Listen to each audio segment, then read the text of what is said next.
Oceangate, the company that made the submarine that imploded at the Titanic, they're making another submarine to do another mission. The co-founder of Oceangate, Guillermo Soline, has said they want to go to a sinkhole in the Bahamas that is 663 feet deep. This is one of the deepest underwater sinkholes in the world. And all of this might sound impressive, and it sounds like they're making big leaps, but there's a couple caveats. First of all, this sinkhole is not even 1/10 of the depth that they tried to reach with the Titanic. The sinkhole is 663 feet deep. The Titanic was 12,000 feet underwater. It's a pretty big difference. So if Oceangate couldn't pull this off, they would have a lot bigger problems, because compared to the Titanic, this is easy. A submarine company should be able to do this with no issue. Now, since the last one imploded and the 5 people on board died, it's safe to say they're not going to be using this design again, because even if it would work, that's really bad PR. Sending people down to the water in this again is just a bad idea, even if it did still exist. But since it doesn't exist anymore, they don't know which submarine they're going to use. Yeah, they haven't picked one yet, which kind of seems like something you would do before you announce you're going to go in the sinkhole in the Bahamas. It just seems kind of stupid. I mean, I really don't think they'll have an issue getting in this sinkhole in the Bahamas. It is only 663 feet deep, and the Titanic was much farther, so I doubt they'll really have issues with this. It's just kind of weird to not pick out a submarine first. Like, I feel like that's kind of stage one of preparing for something like this, but, you know, I don't make submarines. Maybe there's a different process. And I mean, any way you look at it, this mission is definitely just damage control. Like, they lost a submarine, 5 people on it, and the submarine was a joke. The guy who made it used a wireless controller to pilot a submarine, which everyone said was a horrible idea. The submarine also had structural integrity concerns, and they just kind of ignored it. It also had a bunch of other safety concerns that they kind of just ignored. What was my point again? Oh yeah, this whole mission is just damage control. That's all this is. They're trying to make it look like they're not a bunch of bumbling buffoons. If you're a submarine company, people are not going to ignore your one thing imploding. That's not gonna happen. It's like Boeing. Boeing just makes planes. They do some other stuff, but you don't know about it. But whenever you see a Boeing plane failing in the news, you have a lot less faith in Boeing when it comes to making planes. And that's seemingly all they do. So it looks especially bad. So with their first mission being such a disaster, them trying to get a mission of redemption is not surprising. And maybe if this mission worked out, people in general will be less wary of Oceangate as a submarine company. Personally though, that's never gonna happen for me, because the co-founder, Guillermo Soline, said something really dumb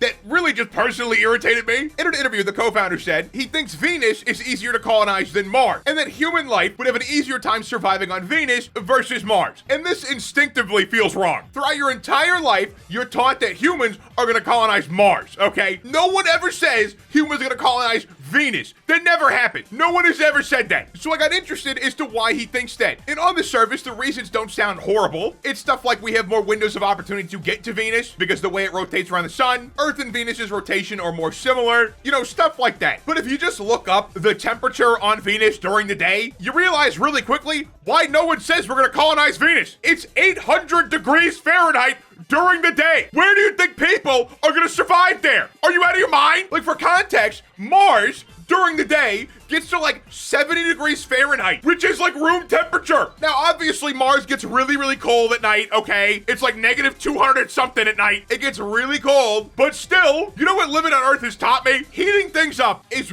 really easy. Cooling stuff down is really hard. We suck at it. Your basic instincts should tell you that 800 degrees Fahrenheit is too hot. You should know right off the bat. And on top of that too, the issue with us colonizing Mars is not getting there. We could just send people there tomorrow. We have that ability. The problem is having them survive on Mars with a self-sustaining colony and not dying horrific deaths. That's the problem. That's what we're having a hard time with. In what world would it be easier to survive on the planet that gets to 800 degrees Fahrenheit versus negative 200? I feel like everyone would just instinctively pick the cold one. And this is why Oceangate is a joke. The co-founder decided for some reason to step out of his realm of expertise of making submarines and decided to comment on which planet would be easier to colonize. And if this was like an average person who had this take, I wouldn't care at all. It's the fact that this guy makes submarines and is not even good at it and thinks that Venus would be easier to survive on. That's crazy. And if you make submarines, I feel like you should have a pretty good idea of what temperatures and pressures a human can sustain, because your job is to make a capsule that will maintain a temperature and pressure level